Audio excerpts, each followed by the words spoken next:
in a final bout of street fighting, the old regime was swept away.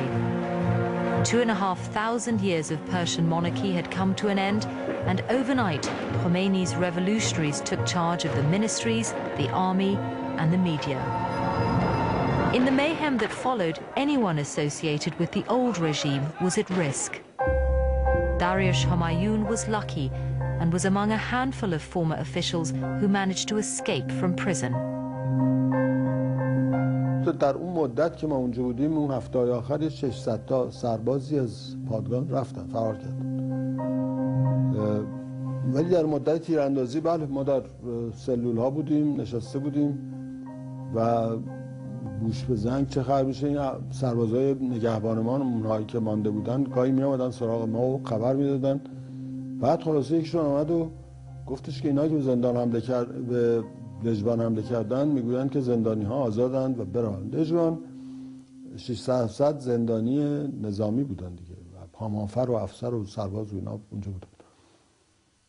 و ما هم رفتیم پایین دیگه، همه توی هم بودیم و توانستیم بعد از در موج دوم فرار خلاصه ما هم فرار کردیم، ما آمدیم بیرون رفتیم. Many of the Shah's former ministers who were imprisoned on his orders were summarily executed. Among them, Abbas Hoveyda, the former prime minister.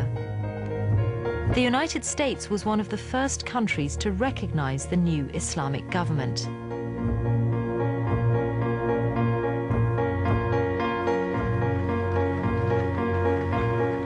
The Shah was now extremely ill. Obviously, my heart is bleeding. This is my whole life. For 37 years, I have toiled and sweat, and I had tears and to make my country what it was and what it could have been. And look at what it is now.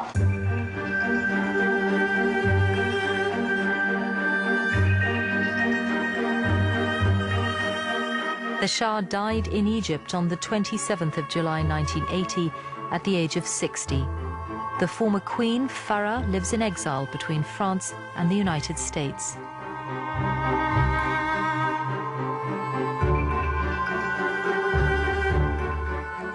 Ibrahim Yazdi and Hashim Sabaghyan joined the new provisional government in Iran. Yazdi became the foreign minister, Sabaghyan the minister of interior. In November 1979, Abbas Abdi joined a group of students who stormed and took over the American embassy in Tehran. The provisional government ordered the students out, but Ayatollah Khomeini gave them his backing. Within weeks, he'd appointed a new, more radical government. Yazdi and Sabaghyan are now both members of the opposition to the current government of Iran. After the death of the Ayatollah in 1989, Abbas Abdi too became a reformist and has been jailed twice for criticizing the regime. Watching a revolution is like watching a hurricane. It's beautiful, powerful. You don't know what it's going to do.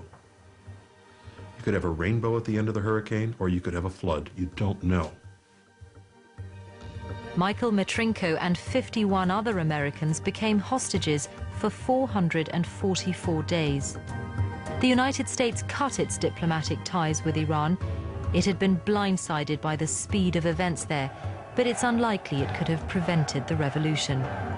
Hostility between the two countries is still a reality today, with implications beyond the Middle East.